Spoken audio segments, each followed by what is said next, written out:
Okay, so today we are driving a 2006 Volvo S80, and this vehicle came into the shop for stumbling and stalling. It would drive okay sometimes, and then when you let off the gas, it would stall. Like to never get it started, and when you did get it started and put it in gear, it would stall. It's pretty much a pain in the butt if you're trying to get out of traffic or you're stuck in the middle of the road. But we managed to get it back to the shop, and at the time it was doing it, it had no codes. So we kept, messing with it because we had to get it back to the shop when it was stalling out on the road. And we finally got a mass airflow sensor code on this thing. Check engine light came on, and that was the code it read.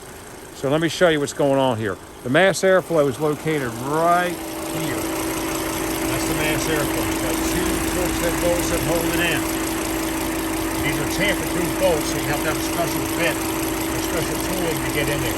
The torque head tamper-proof is that little thing right in the middle of the bolt there. A little peg it sits in. Okay, so the new sensor looks like this one right here. This is what we got for it right here. And this is what it looks like. That's what it looks like when it's out of the box. And these resistors go bad, and the thermal sensors down inside here, they go bad. So bolts and plugs in. So now that we put that on, we're going to take it for a ride. I'm going to show you some readings you want to look for on this thing. As you can see, it's running pretty smooth now. We also did a fuel pressure sensor too, which is right here. We're storing a code for that as well. But I believe the problem is the mass airflow on this thing. It's running really smooth now. I've driven it once. It's driving really nice. There's no codes. And what I want to show you on this thing that you want to look for when you're driving these cars is you want to look at some data on the scan tool if you have that available. And right now I've got some data pulled up, and you can see the mass airflow is reading right now. Now, the way this thing works is as you accelerate, we're going to take off and go right now. You'll watch the mass airflow, and it jumps as soon as you step on the gas. That thing's jumping right up there. Now, I'm on the gas pretty hard right now, and so it went over to 100, 120.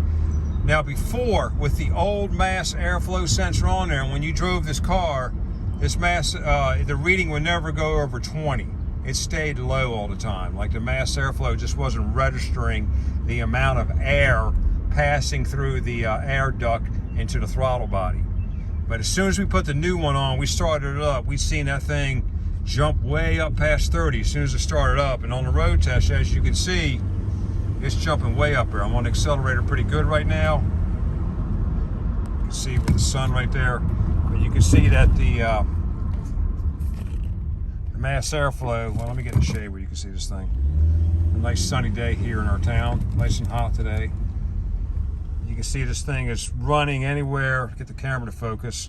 On the parameter on the bottom, you can see it's ran anywhere between 10.5 to 154.6, which is a good reading. So as you step on it, I'm stepping on the gas now, you'll see it jumps way up there. And what it's doing basically is it's measuring the amount of air going through the air duct into the throttle body.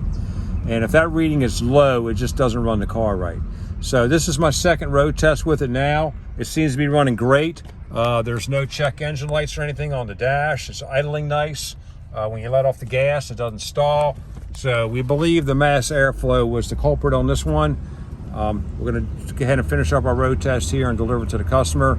So if you have a Volvo that's stumbling and stalling and won't get out of its own way, acts like it's running out of fuel, check for mass airflow codes and mass airflow data. It's a common failure on cars that are older. This car is, 16 years old, and it's got a little bit of miles on it. I think it's got 187 on the clock. Thanks for watching. Like, subscribe, and have a great day.